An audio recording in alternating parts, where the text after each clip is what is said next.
요즘 시장에서 가장 핫한 재테크 정보 남들은 어떻게 하는지 궁금하셨죠? 손에 잡히는 재테크에서 꽉꽉 채워 알려드립니다. 네, 오늘은 백세미나 설교사님 전화 연결되어 있습니다. 안녕하세요. 안녕하세요. 네, 오늘 가져오신 재테크 소식 어떤 내용인가요? 미 연준의 기준금리 인상 사이클이 막바지에 다다랐다는 시장 전망에 힘이 실리면서 국내뿐만 아니라 미국 장기채 ETF에 뭉칫돈이 몰리고 있습니다. 오늘은 투자자들의 관심이 쏠리고 있는 장기채 ETF에 대해 짚어드리도록 하겠습니다. 네, 미국의 CPI 또 PPI 모두 시장 예상치를 밑돌면서 인플레이션 완화 기대감이 커지고 있고 또 금리 추가 상승이 없을 거란 전망이 높아지면서 이제 장기 채권 수요가 상승하고 있다는 얘기죠. 네, 그렇습니다. 연초부터 줄곧 마이크로소프트, 반도체 ETF, 애플, 테슬라 등 기술주를 중심으로 서학개미 매수세가 모이던 것과 대조적으로 미국 장기채 ETF로 자금이 몰리고 있습니다. 이는 미국 연방준비제도의 긴축 기조가 마무리될 것이란 기대감에 상황이 반전된 것으로 보입니다. 통상 금리와 채권 가격은 서로 반대로 움직여 금리가 내려가면 채권 가격과 관련 ETF가 올라갑니다. 예컨대 금리가 인하되면 고금리 시기에 발행될 수익이 높은 채권 수요가 높아져 그만큼 채권 가격은 오르게 되는 건데요. 이에 서학개미는 금리 인상기 동안 발행된 채권을 ETF로 투자한 뒤 금리 인하로 수요가 높아져 채권 가격이 올라가면 비싸진 채권 ETF를 매도해 시세 차익을 노리겠다는 전략을 펼치는 것으로 분석됩니다. 네, 그래요. 그러면 지금 우리 국내 투자자들이 가장 많이 담은 장기채 ETF 어떤 상품들이 있습니까? 한국예탁결제원에 따르면 이달 들어 14일까지 국내 투자자의 해외 주식 순매수 상위 4종목은 모두 미국 채권을 담은 ETF입니다. 올 상반기만 해도 순매수 상위 5종목 가운데 채권형 ETF가 한 종목에 불과했던 점을 감안하면 하반기 들어 선호투자처가 완전히 바뀐 셈인데요. 국내 개인 투자자들은 특히 미국 채권 중에서도 20년물 이상 장기 국채 ETF를 대거 사들인 것으로 집계됐습니다. 순매수 1위는 디렉시온 데일리 만기 20년 이상 국채불 3X ETF인데요.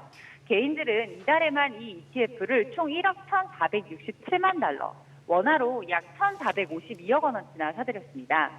이 상품은 미국 장기채의 하루 수익률을 3배로 추종하는 레버리지 상품입니다.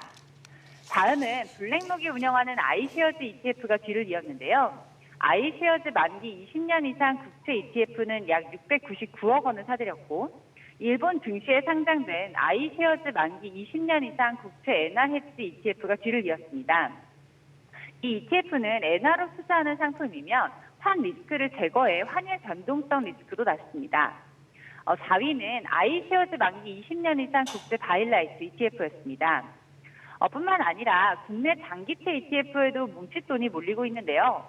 최근 3개월간 아리랑 국고채 30년 액티브의 2,186억 원이 타이거 국고채 30년 스트립 액티브와 코덱스 국고채 30년 액티브에도 각각 903억 원, 628억 원이 들어왔습니다. 네, 돌발 변수가 생길 것을 대비해서 또 장기채 ETF하고 단기채 ETF 섞어 담는 것도 좋은 투자 전략이라면서요? 네, 그렇습니다.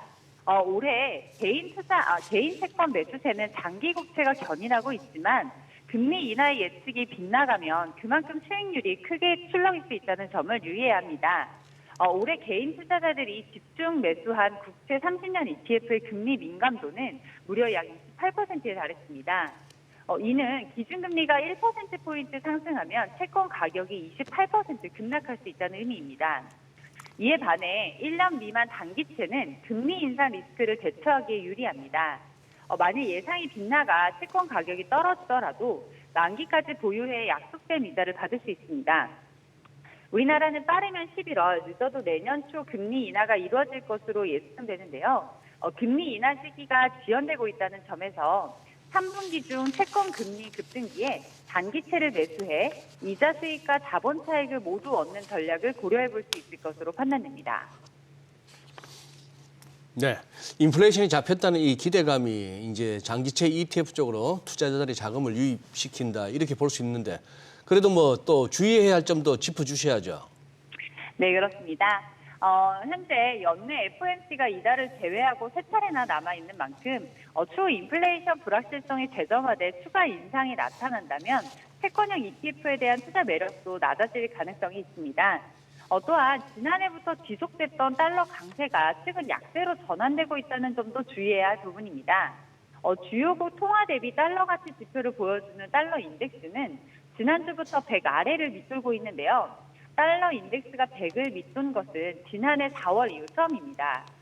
미국 달러채 같은 상품은 단기적인 투자 목적으로 매수하는 것보다는 자산 현황과 관계없이 수년 정도 장기적으로 달러를 보유하려는 투자자에게 적합한 상품이라고 할 수 있겠습니다. 최근처럼 달러 약세 환경에서는 환차 손도 발생할 수 있는 만큼 해외 상품을 투자할 때는 환해지 전략도 고려하시면 좋겠습니다. 네, 내용 잘 들었습니다. 고맙습니다.